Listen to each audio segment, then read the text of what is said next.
ما اللون السكر يبتدي كده ياخد اللون البني اللي انتوا شايفينه ده، هبتدي اتدخل واقدر اقلب السكر كويس قوي. طبعا الطريقه اللي انا بستخدمها دي اللي هي الدراي كراميل، انا مش بعمل الكراميل بالميه، لا هو السكر هيسيح لوحده وهيتحول لسائل لوحده، بس نصبر عليه. اهم حاجه درجه الحراره تكون واطيه مش نار عاليه عشان الكراميل ما يتحرقش. وافضل اقلب، ما نزهقش خالص من التقليب. واول ما السكر يدوب هضيف معلقه ونص من الزبده وهقلب كويس قوي، وسخونيه السكر هي اللي هتسيح الزبده.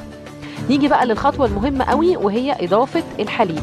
طبعا انا بضيف الحليب مره واحده او يعني بنزله كده على طول على السكر، طبعا هيفور وهيطلع لفوق، وطبعا درجه حرارته بتبقى عاليه جدا، نخلي بالنا لان طبعا اللسعه بتاعته بتكون صعبه جدا.